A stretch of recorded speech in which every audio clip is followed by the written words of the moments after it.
É o tema da palestra de hoje, né? Abandonar pai e mãe e seguir a minha caminhada. Esse é o destino de todos nós, né? Pelo menos aqueles que saíram de casa, disse para onde ia, né? Eu mesmo já disse para onde vinha. Quando olhei, minha família estava toda aqui comigo. Então, é um tema bem sugestivo para que a gente faça a leitura. É uma leitura das nossas ações, né? Independente de quem quer que seja, que vai tornar a sua caminhada fácil ou difícil, é de cada um. Não é fácil. A gente todos nós sabemos a dificuldade que é conviver em família, conviver com marido, mulher, né? Com os amigos. Não é fácil, mas é tudo um aprendizado. Vou pedir para a Solange fazer a leitura do Evangelho, tá? Para a gente iniciar a nossa conversa.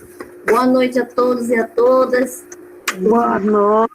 Um beijo para todos vocês. Vamos ver aqui. Do Evangelho segundo o Espiritismo.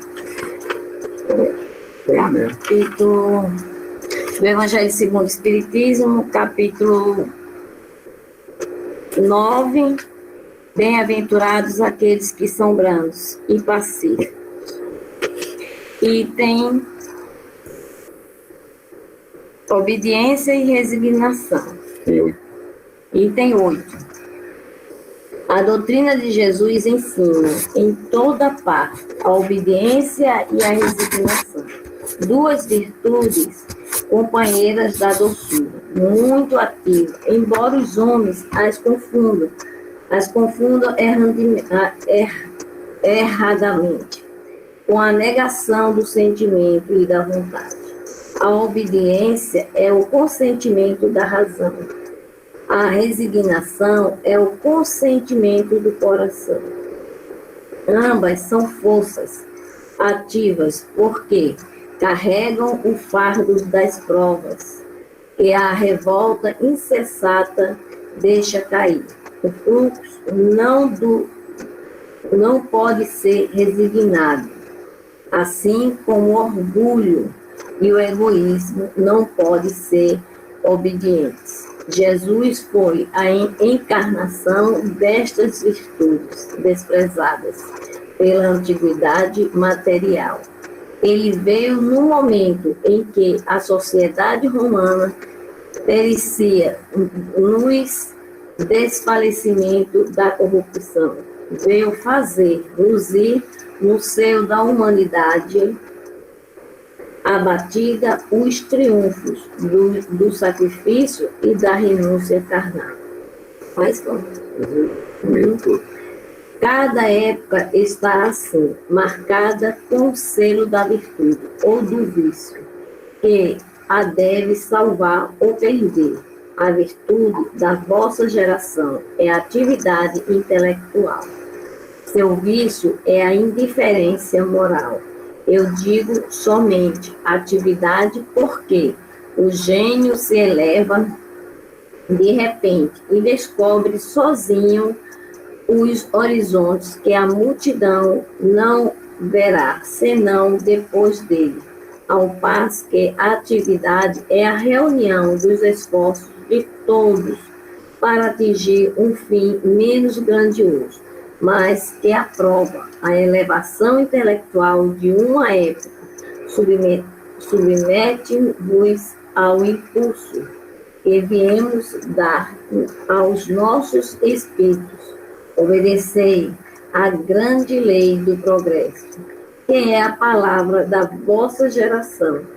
Ai do espírito preguiçoso, daquele que fecha seu entendimento, infeliz, porque nós que somos os guias da humanidade, em marcha o atingiremos com o chicote e forçaremos sua vontade rebelde, no duplo esforço do freio e da espora.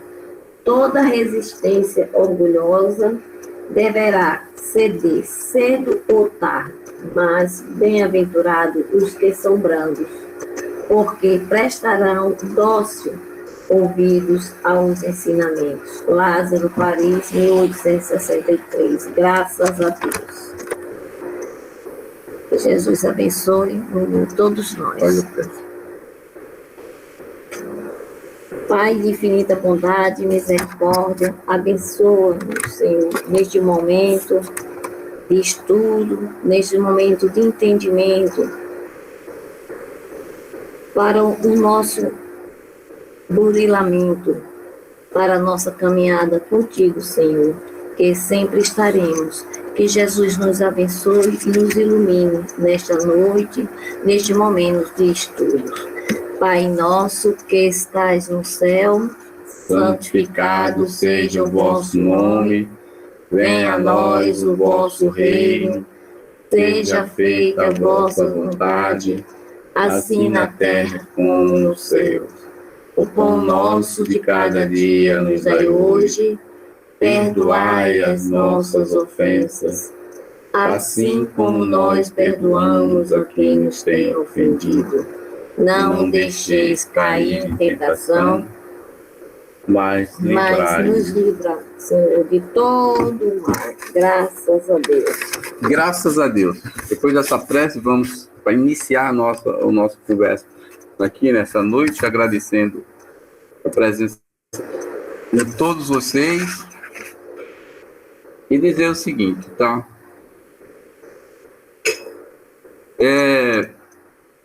A gente sabe muito bem desse tema porque, né, aconteceu conosco e a gente abriu esse trabalho de prece e oração em razão desse momento de dificuldade que nós passamos, né? E nós somos muito gratos pelas orações, muito gratos pelas orações e, né, fomos vencedores. E já tem pessoas que não é vencedora, né? Sofre até hoje, né? Então, e tem uma coisa muito bonita que os espíritos, né, aqueles que desapareceram ou abandonaram o seu lar, sua família, né, que desaparecer e abandonar, um é verbo transitivo direto, o outro é verbo intransitivo, né? Porque muitos de nós abandonamos pai, mãe e filho, mas a gente diz para onde foi. Eu disse para onde eu vinha. Muitos de vocês que estão aqui nessa cidade somos localizados. E outro, quando eles querem desaparecer, né, eles deixam de ser visível, né? Sempre por um longo período, muitas vezes nunca mais aparece, some de uma vez, sume mesmo. Então, a gente veio exatamente para a Terra, não foi para abandonar pai, mãe, filho, né, e seguir uma caminhada, né? A gente veio aqui exatamente na harmonia maior, né, não abandonar não de forma intempestiva, mas abandonar de forma clara, porque você vai pousar noutros ares, né? E aí Rondônia é uma terra dessa, onde muitos pousou noutros ares, mas essas pessoas são visíveis, né? E outras deixam de ser visíveis, elas desaparecem mesmo e são pessoas elas deixam de ser visível, torna invisível essas pessoas. E isso tem trazido alguns desconfortos, né, para muitas famílias até hoje. A gente sabe muito bem disso, que até hoje essas famílias sofrem com esse desaparecimento. Tem lá suas razões as pessoas, né? Eu estou falando aqui do desaparecido ou aqueles que querem abandonar seu lar por problemas de ordem pessoal, e tantas outras ordens, tá? Eu não estou falando aqui do problema de pessoas que estão com problemas de ordem psicológica, de ordem patológica, que aí né, muitas vezes não era do feitio dele fazer isso e ele fez, né? Então, essa oportunidade que nós estamos tendo aqui, dedicada a esses nossos irmãos, é mostrar para muitos de nós como devemos nos comportar diante das nossas dores que aparecerão. Né? Tem dia que vocês mesmos sabem disso, que há o momento de vocês, de a gente querer sumir de perto de todo mundo, né? E aí esse sumir é que muitas vezes intempestivamente as pessoas falam. Então, a Terra, né, ela tem diversos conhecimentos para nos dar. A família é esse aporte para nos ensinar e nos tornar essa luz brilhante e poder apreciá-la judiciosamente com o nosso bem-querer, né? Isso é o que a Terra nos oferece. Só que nossos olhos enxergam isso? A gente não enxerga. O que é que faz, o que é que acontece? Diante dos nossos desgostos, de nossas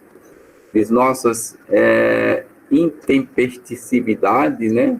Do nosso temor intempestivo em perder algo, principalmente algo material, a gente sucumbe no meio, né?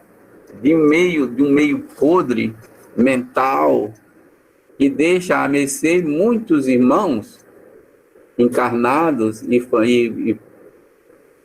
principalmente os familiares, né? Que até hoje choram, muitas mães choram, né? A gente viu relato disso em São Paulo, até hoje. Né? Então, muitas dessas pessoas, elas se julgam, né? Quites com aquilo que foi prestado dentro da sua casa, na sua seara, né? E lá não quer saber dos seus bens, muitas vezes, como é? Ela abandona tudo que é do seu feitio próprio e vai embora, né? Porque ela não quer obediência aos pais, obediência à família, né? Não quer ter ali ninguém no controle dela. E aí faz desse momento um desejo de ter uma vida, né? Uma vida solitária, uma vida onde ninguém o encontre. Bom, sendo assim, nós somos forçados a abandonar essa questão pelos nossos problemas, nós não somos abandonados, forçados a isso. O que nos leva é a falta de credibilidade em nós mesmos, em confiar que tudo que nós estamos passando é momentâneo, né? Hoje eu estava vendo uma passagem do Chico, em que o rapaz dizia, um dos palestrantes, que ele colocou na cabeceira da cama, de quando ele via, eu vou até colocar na porta do guarda-roupa, que tem um espelho bem grande.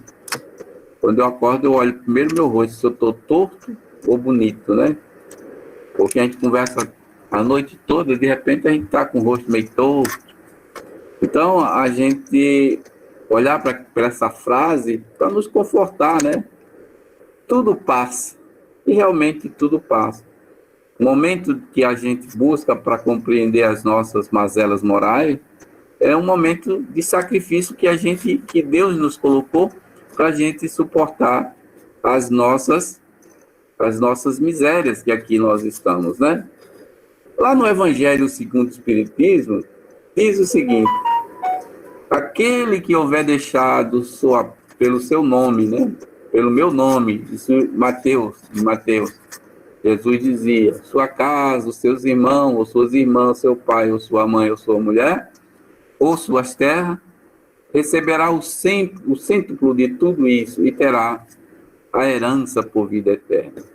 Jesus dizia o seguinte, que aquele que deixar, né, que for consciente das coisas do céu, né, porque aqui ninguém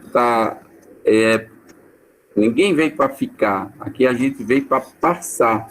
A gente é um estagiário ainda, né, no aprendizado. E se a gente passar por esse aprendizado, sabendo que nada nos pertence, né, meu pai, não, minha mãe, meus irmãos, ela está como minha mãe, ele está como meu irmão, né, ou sua mulher, ou seus filhos, os meus filhos, eles estão como seus filhos, ele está como sua mulher, sempre está. Se a gente compreender isso, nada nos faz fugir à nossa responsabilidade. Bom, mas entre aspas, nem todos escutam as palavras de Jesus. Nem todos escutam a palavra de Jesus. Porque aquele moço, né? É um moço do Evangelho que diz que se julgava quite por observar todos os mandamentos e, no entanto, recusava a ideia de abandonar seus bens, de que era dono. O seu desejo era de obter a vida eterna e não ia até o extremo em fazer sacrifício. Ninguém faz sacrifício. Por isso que na dor, quando você perde tudo, a vontade que tem, porque você ainda não se preparou para perder seu orgulho, a sua vaidade. A primeira coisa que você faz é mudar de cidade, para ninguém te encontrar. E muitas vezes sai até de noite, fugindo das dívidas, né? Então, quando Jesus pergunta isso, né, ele está dizendo para aquele que é consciente em sair, em buscar, em deixar cada canto de sua dor, de sua luta, mas ele não sumiu, ele está sempre presente. É diferente daqueles que nunca mais se mostra visível, deixando o sofrimento de pai, mãe, né? E Pedro pergunta a Jesus: quanto a nós, vê que deixamos tudo e te seguimos. Jesus disse: digo-vos em verdade que ninguém deixará pelo reino de Deus sua casa, ou seu pai, ou sua mãe, ou seus irmãos, ou sua mulher, ou seus filhos, que não receberá já neste mundo muito mais e no século vindouro a vida eterna. A gente sabe muito bem o que foi o sacrifício dos apóstolos para seguir Jesus. Todos vocês sabem, já leram essas passagens, já fizeram as suas interpretações, sabe do sacrifício dele. Muitos não queriam fazer esse sacrifício, né? Aí a gente, quando vai pegar alguns relatos bíblicos, né? O Pedro, que negou Jesus 3, você conhece esse homem? Não, né? Porque tinha medo da morte, né? Eles tinham medo. Aquele rapaz que quando é preso, aquele é seu amigo? Não conheço. Não, só queria o endereço dele, não sei onde ele mora. É assim que a gente faz? Né? A mesma coisa que Pedro fez com Jesus, né? Ela tinha suas razões, a gente bem sabe disso. Então, seguir os caminhos que o Cristo nos dá, né? A gente sabe que não é fácil.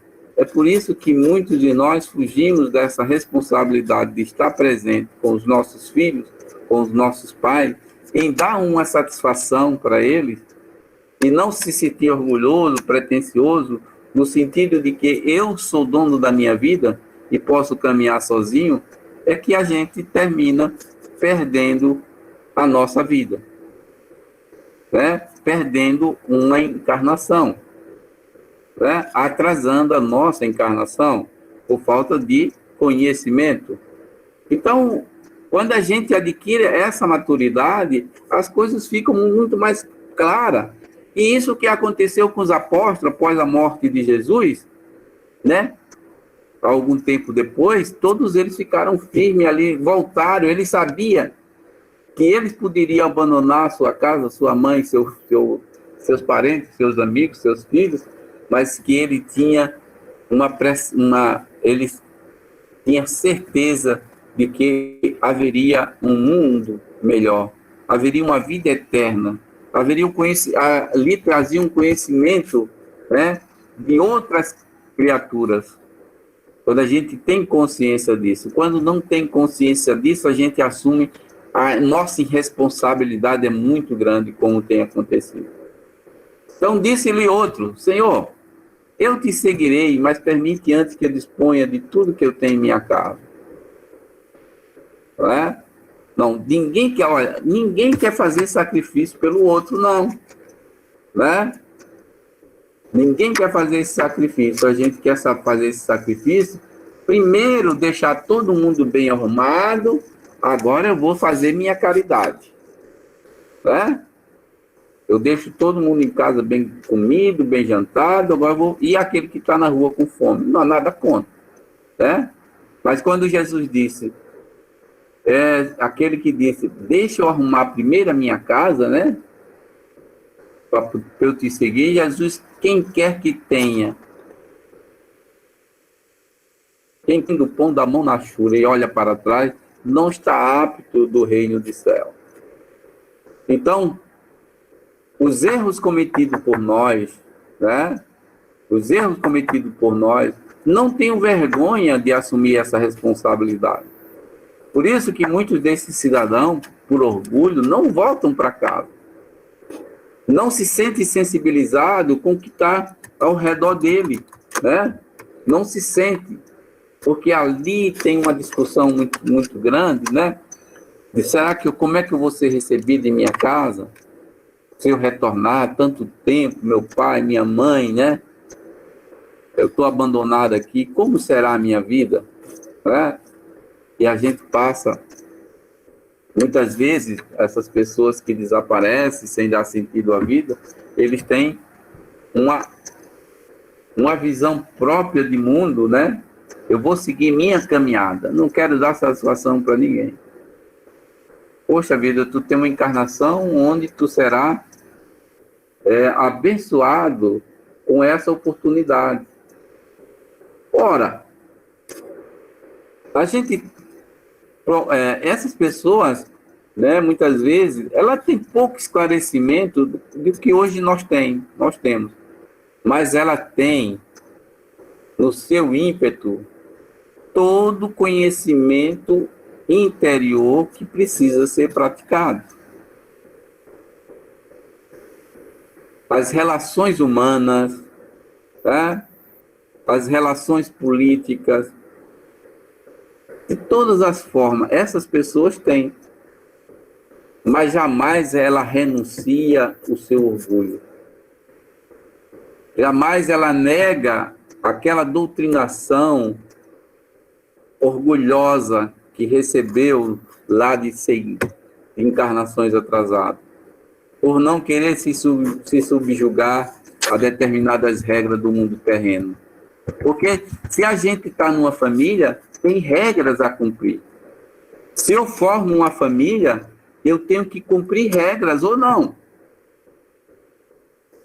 Não é? A gente vê muitos casamentos, né? O meu só está vivo até hoje porque eu tenho, graças a Deus, eu tive que cumprir muitas regras, certo? Mas não deu vontade de sumir, deu. Mas eu sempre botava um pé atrás, né? E havia um repensamento daqueles meus atos, daqueles meus dissabores, daquelas angústias que eu causava na minha família. Né? Mas o que é que eu fiz?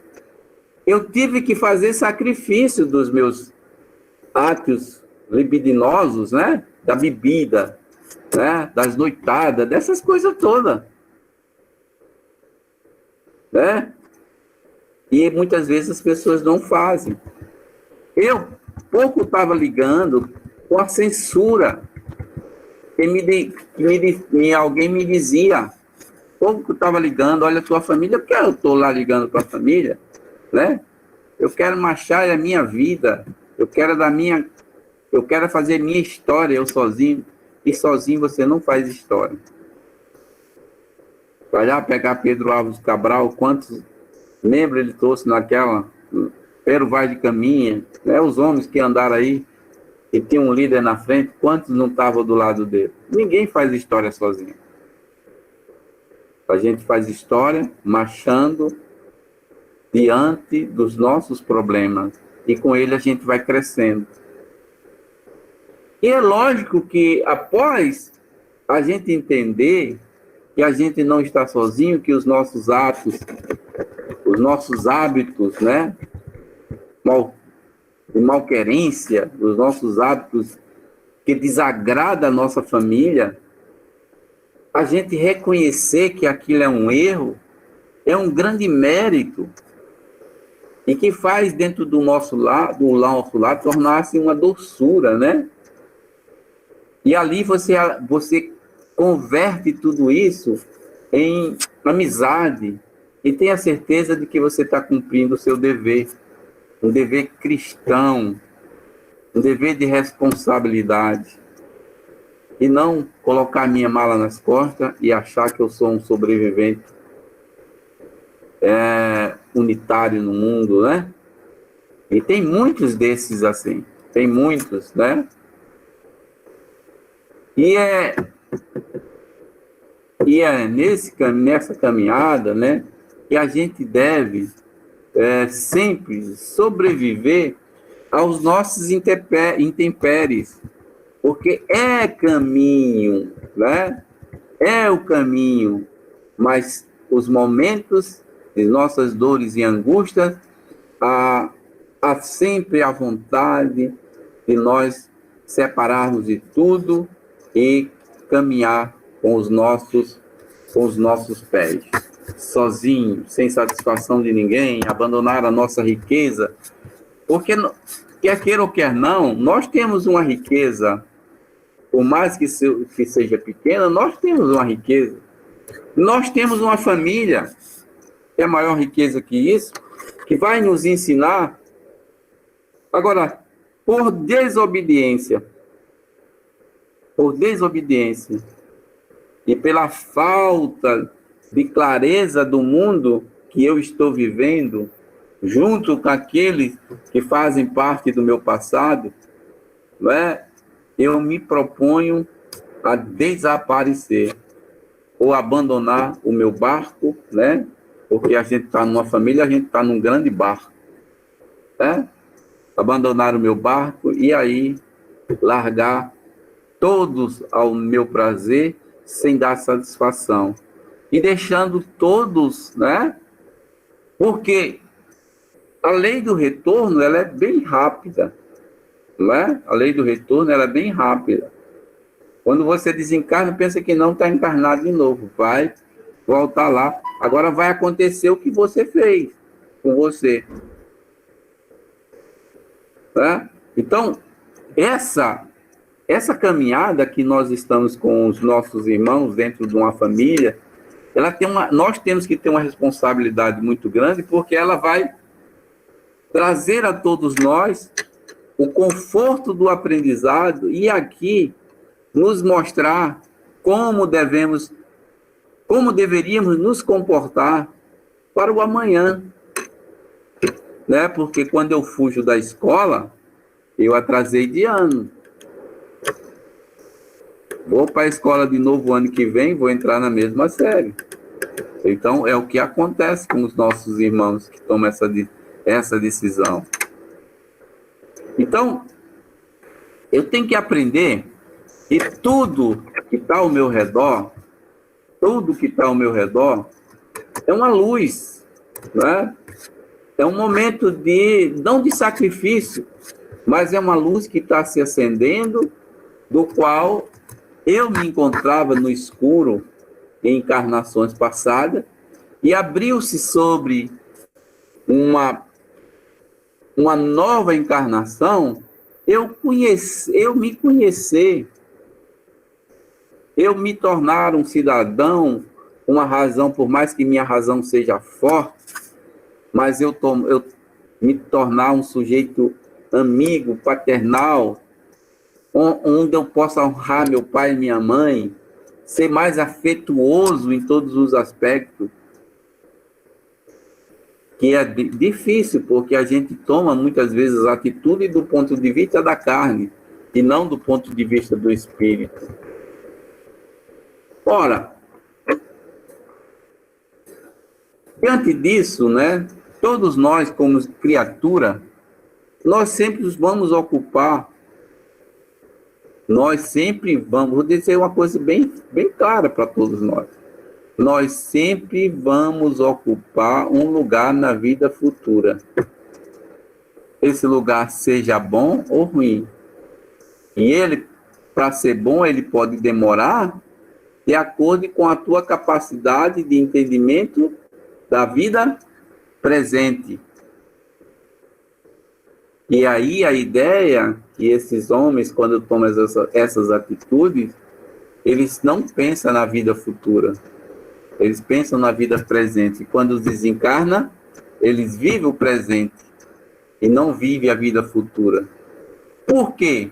Porque a vida futura é que vai nos trazer, né, o grande acompanhamento, né, o grande acompanhamento dos nossos erros.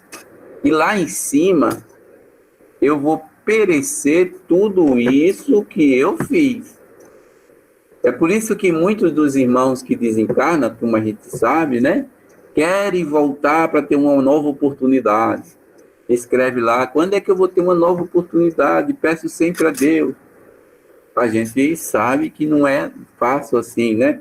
Que tem que passar pelas colônias, pelas escolas, o banco das escolas, né? Mas aqui foram irresponsáveis, né?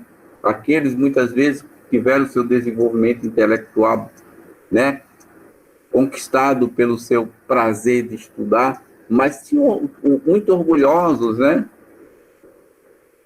Então, a gente, quando a gente imagina essas pessoas, né, eles muito duros ali com a questão intelectual, mas a questão moral é uma desgraça. Ora, esses laços que são criados aqui, né, são criados entre nós, se a gente não tiver cuidado, eles podem se romper, né? Eles podem se romper. Eles se rompendo, o que é que vai acontecer? Novamente, eu venho para cumprir aquilo que não foi, que me faltou junto aos meus, né?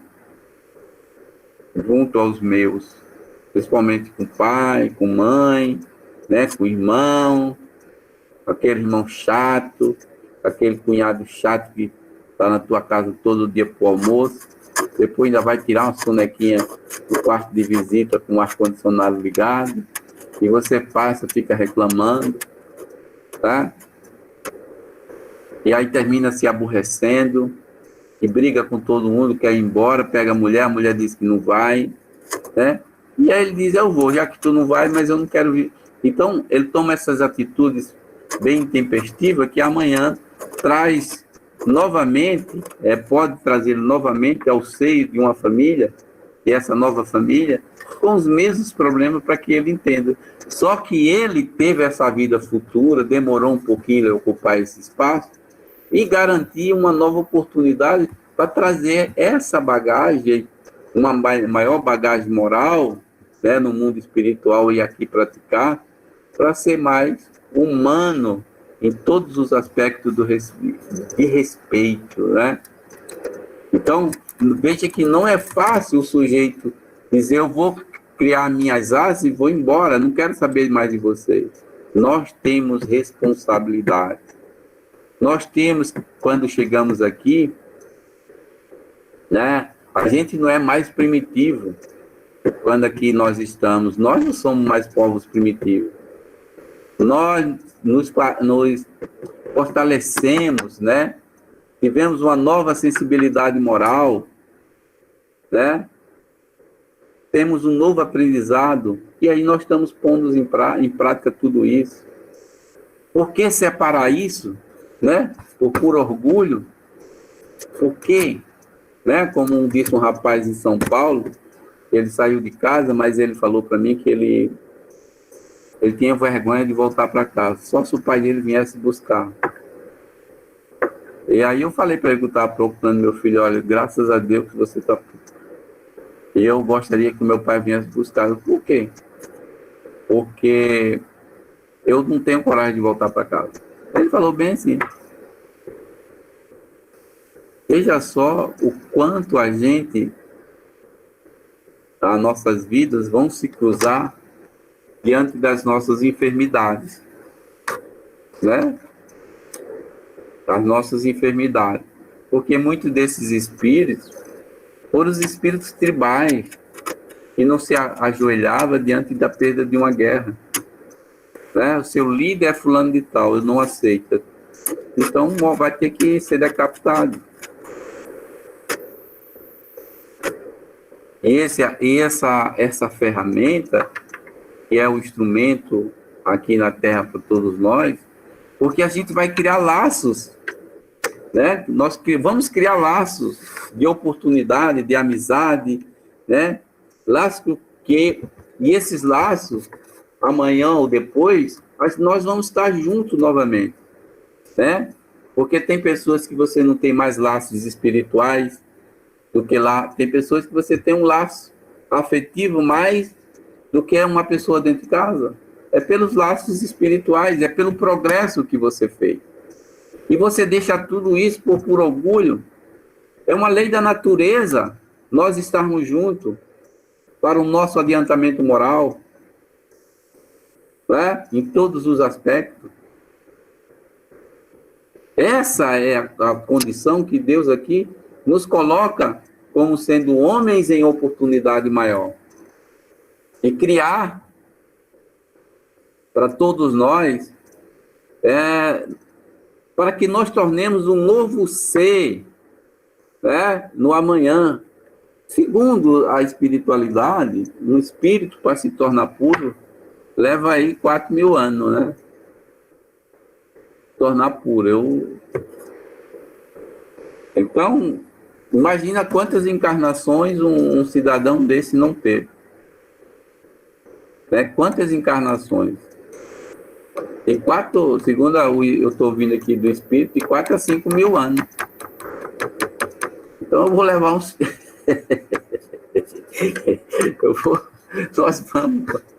Nós vamos levar quanto, hein? Quantos aninhos a gente vai levar? Porque a gente ainda sente, né? Por exemplo, ainda não deixamos o gosto pela bebida. Quando eu passo num bar, me dá um cheiro danado, né? É muito tempo. Então, né? Passo por um carro novo, uma vontade de ter um danado. Então, são coisas assim, muito terrenas, que a gente não consegue abandonar isso tudo, né? A gente vê, um dia um cidadão me contou que encontrou um senhor varrendo a rua. 5 horas da manhã, chovendo, ele cantando lá com os anjos dele. Aí ele foi lá com o cidadão e perguntou: nossa, que alegria! Que alegria o senhor tem todos os dias, meu filho. Porque essa vida que Deus me deu, ele não me deu para chorar, não. Me deu para sorrir, para cantar. E aí ele disse que ele tinha tudo, esse rapaz. Ele, quando olhou para ele, né, que ele caminha lá para o espaço alternativo, ele disse que quando olhou para ele e viu aquele homem, ele disse: meu Deus, eu tenho um bom salário, tenho isso, tenho aquilo, ainda fico reclamando da mulher porque faz um arroz que não presta. ele contando numa bebedeira lá, algum tempo atrás, né? Fico falando isso, não sei o quê. Aquele cidadão, né? Aí ele começou a conversar com o rapaz para saber como era a história dele. Aí ele acordava cedo, ele era gari. Acordava cedo. E ele já pedia a rota dele para fazer de manhã. Tu acredita? Levava o vassourão dele, já fazia a rota e deixava tudo arrumadinho, para quando o carro passasse, já ia. Era feliz, né? Então, um cidadão desse, ele tem uma pureza maior, que a nossa eu não sei, mas ele tem uma pureza bonita, né? De ter ganhos, né, para uma vida mais abastada, porque é um sujeito totalmente desprendido.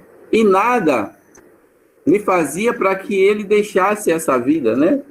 Porque ele estava feliz, e muitas vezes aquilo foi mostrado nessa encarnação, que o trabalho, por mais que seja dolorido, mas ele tem o seu valor, né? Então, para nós que somos espírita, né? Como nós enxergamos essa nova caminhada, então, os nossos laços de afeição que eu tenho que trabalhar é o conjunto, né? Todo aquele conjunto que eu tenho ali perto de mim, na minha família, de forma que quando nada disso, qualquer problema que vier, nada possa quebrar ou trazer alguma separação, né? A não ser pela morte do corpo. Por quê? Porque eu obedeci todas as leis da natureza. Eu compreendi, eu tive as minhas angústias, né, como todos nós temos, mas eu compreendi que eu tenho que vencer as minhas batalhas, né, com os meus.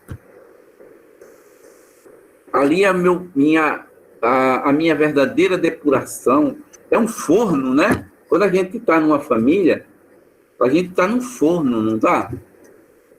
Eu digo isso porque eu tinha 7 irmãos, não é? Era um forno ali, né? Onde o que aparecia, comia. Quando não tinha, não comia, né?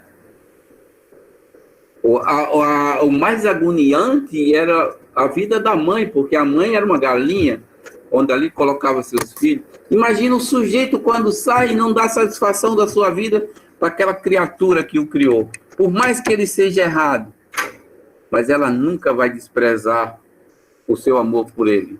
Ela vai chorar mágoas, né? Falando. Desliga.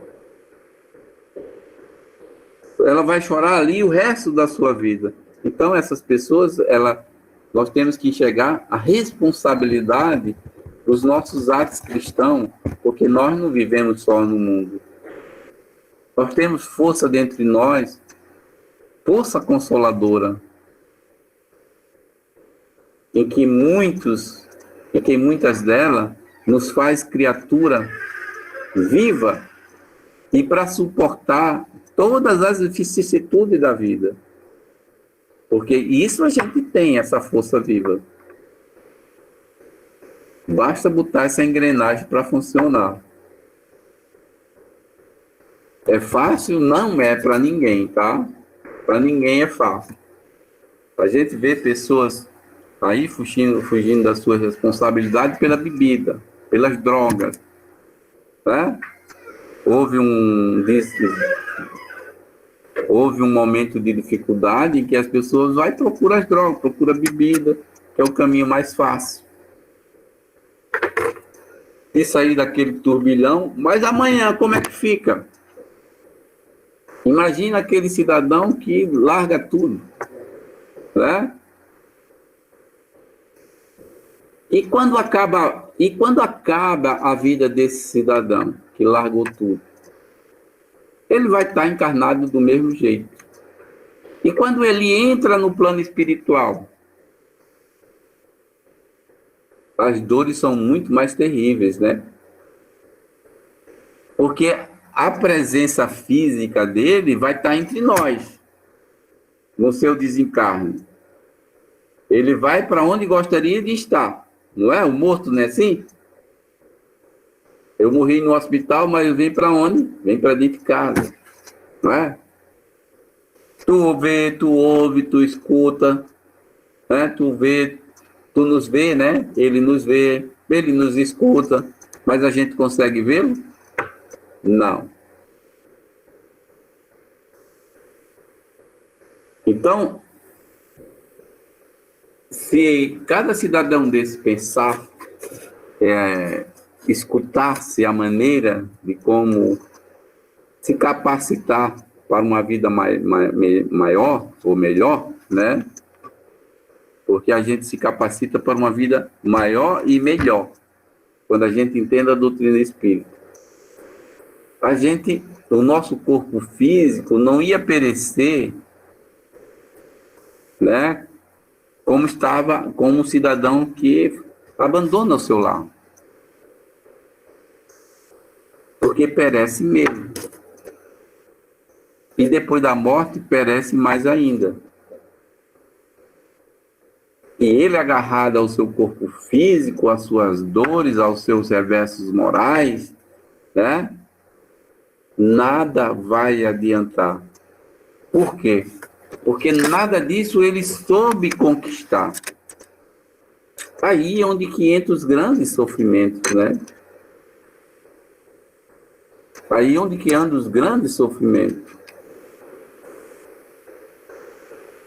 Eu tô aqui do meu lado, um cidadão, um médico. Ele é um médico. Ele está dizendo para mim aqui que eu contei a história dele. Eu nem sabia que eu ia contar essa. E aí, eu vou mais ou menos relatar o que ele está me dizendo. Bom, me formei em medicina para ganhar dinheiro. Essa era a minha vontade. Mas ganhar dinheiro. Meu pai era um cidadão muito rico. Eu não dependia dele nos primeiros momentos. Nunca dependi para a escola. Tudo que eu queria, eu tinha. Mas a medicina, para mim, eu queria minha independência financeira. E a medicina, para mim, era um campo de eu achar que ia ser rico. E caminhei nesse campo por alguns anos. Caminhei nesse campo. Não tive pessoas ao meu lado que me tornei feliz. Porque casamento era poucas moradas que eu fazia. Realizava e largava. Porque a vida, eu me propiciava com o direito de gozar a minha vida. E aí, então, totalmente iludida. Quando eu vejo essa história que foi me contada aqui, eu vi a minha cara. Né? A minha cara. Estou autorizado a falar pelos irmãos que me trouxeram, porque quando a gente vem aqui dar esses relatos, porque são autorizados, né?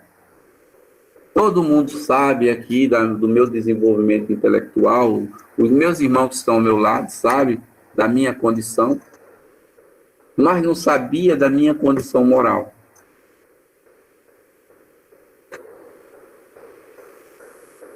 Da forma como ela se deu dessa forma aí, do jeito, aos 31 anos saio de casa, monto meu próprio consultório, tenho meu emprego público, e aí não assumo responsabilidade, porque o consultório não dava dinheiro, e eu queria ficar rico. Eu não queria depender das finanças do meu pai. E o consultório não dava dinheiro. O pouco dinheiro que entrava, eu assumia essa quantia como muito jovem, 31 anos, com as bebedeiras da vida. Mulher, para mim, era como se tivesse um cacho de rosa, ou uma rosa, onde eu passava, pegava e lá deixava de novo. Casei 3 ou 4 vezes, 4 vezes me casei. Nenhuma tinha estrutura para me aguentar, porque eu não tinha hora para chegar. Quem suporta na família homem dessa natureza? Se não me suportou, creio eu que não suportaria nenhuma de vocês suportaria um homem assim. E fui caminhando dessa forma, tá? Quando parecia vontade de ligar para minha mãe para dizer onde eu estava, dar satisfação da minha vida, né? Ela chorava muito, né? Me chamava de irresponsável, porque ela sabia, ela disse que eu sabia que ela tinha endereço fixo, tinha telefone, mas eu jamais tinha essa responsabilidade de ligar. E você sabe que, tive 3 filhos, 2 mulheres e um homem, né? Mas não tive oportunidade de criar nenhum, a não ser por ação judicial. E ia pelo mundo andando de cidade, procurava cidade para enriquecer, né? O meu pai me chamava para dirigir os negócios, não queria, porque eu não queria ser como se fosse uma parede sustentada por ele. Ou seja, eu trabalhar 8 horas, ele me dá um salário de médico, por exemplo. Eu não queria isso. Eu queria vencer. E aí fui sendo triturado pelo meu orgulho. Fui. Aos 61 anos, uma noite chego em casa, muito bêbado, não deu tempo de entrar no banho. Tive uma parada cardíaca e desencarno. Nessa época eu não tinha ninguém, estava só. E lá meu corpo ficou. 5 dias depois me encontraram, porque já o estado muito difícil, né? Me encontraram. Eu, como espírito, fui encontrado alcoolizado no estado que eu estava. Não ache que você desencarna, né? Por droga, e desencarna, né? No estado, mesmo no estado à noite, você vai dormir bom, você acorda totalmente dopado, né? Você vai no estado de torpor. O meu estado de torpor era estado de bebedeira, de farra. O espírito, eu não conhecia nada do espírito. Uma criança veio me buscar, uma criança, e ela me chamou de pai. Eu muito bêbado naquela noite, dentro daquela casa lá sozinho, meu corpo já tinha ido. As pessoas ocuparam aquele espaço, mas eu continuava lá, que era um ambiente onde eu vivia. Os donos, um casal que chegou para morar, eles reclamavam muito do cheiro de álcool do ambiente, mas o cheiro de álcool era a impregnação do meu perispírito. É uma história dolorosa para quem não sabe. Mas para quem viveu esse momento, né, é mais doloroso ainda, porque eu vivi. Uma noite, eu estou deitado no sofá da casa, que a gente acha que é a nossa casa, por incrível que pareça. E me chega uma criança branquinha, coisa mais linda do mundo, e me pede a mão, me dá um abraço. Não, me pede a mão, me dá um beijo e me chama de pai. Eu olhei assim, mas eu sou pai, seu pai, certo? E foi me contar a história do aborto que eu tinha praticado com uma jovem. E lá estou eu nas minhas andanças. Quem foi me buscar? Aquele que eu podia dar a vida. Aquele que sugeriu, que estava vivo comigo, que deveria estar comigo, não estão. Porque não sabe. Então, esse espírito dessa criança, né? Ele ficou alegre em me ver. Ele disse, pai, você está doente. Aí eu disse, não, eu estou bêbado. Eu disse, não, você está doente, pai. E me apresentei, né?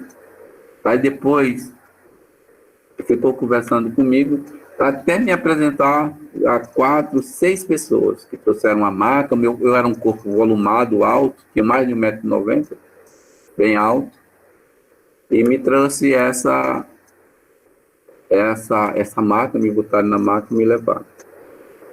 Essa criança, ela ficou me acompanhando nos hospitais e eu tomei uma afeição muito grande por ela, né?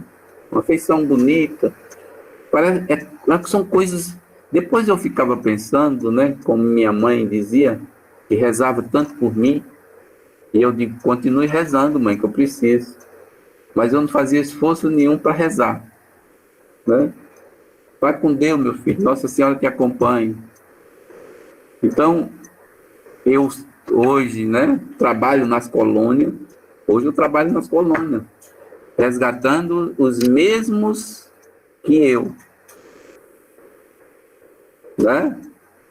Sou instrutor, né? Com médico eu não volto mais não, tá? Alguém perguntou, será que volta com médico? Não, não vou nem quero. A gente, para vir para a Terra, tem que vir na pobreza. Porque se na riqueza, como eu tive a oportunidade e não aproveitei, na pobreza, talvez a gente se torne, coloque em prática todas as nossas ações intelectuais de vida passada e ganhe nova oportunidade melhor do que a que eu tive, né? Eu sou grato a vocês, me chamo Luiz Carlos. Que Deus ilumine, tá? Ilumine essa casa, que dá oportunidade a nós. Me dê essa oportunidade. Eu estou aqui chorando perto do irmão e agradecer. Porque não só fui eu que fui resgatado e fui lembrado por vocês, não. Os desaparecidos, eles estão sempre encarnados ou estão sempre desencarnados. E eu fui um desses desencarnados. E mesmo fora do corpo, ainda continuei a minha dor por muitos e longos anos. Que Jesus ampare o nosso irmão Paulo, que é eu diria a vocês, um dia que desencarnarem vão conhecer o irmão Paulo. É um homem de extrema capacidade de amor. Não é? Ele está do meu lado aqui, junto com o Flávio, que ele chama, meu querido irmão Flávio. Uma capacidade de amar extremamente belíssima. Quando ele olha para você, você chora. De tanto que o brilho dos olhos dele é de uma infinita beleza. A luz que ele nos transmite. Ele não quer saber a tua dor, ele quer fortalecer a tua dor. E é isso que me faz forte e digno de retornar um dia e acompanhar, ter uma nova oportunidade no futuro. Que Deus abençoe a todos vocês e sou grato por esse momento de estar aqui e me despeço. Pai nosso, que estais no céu, santificado seja o vosso nome, venha a nós o vosso reino, seja feita a vossa vontade, assim na terra como no céu. O pão nosso de cada dia nos dai hoje, perdoai as nossas ofensas, assim como nós perdoamos a quem nos tem ofendido. Não deixeis cair em tentação, mas livrai-nos, Senhor, de todo mal. Graças a Deus. Que Deus abençoe vocês, ilumine nessa noite. Tenha uma ótima noite. Tenha uma ótima noite a todos. Amém. Amém. Amém. Agora vamos à prece, né? Das 10 horas. Tem gente que já está dormindo. A Rose estava dormindo, acordou agora.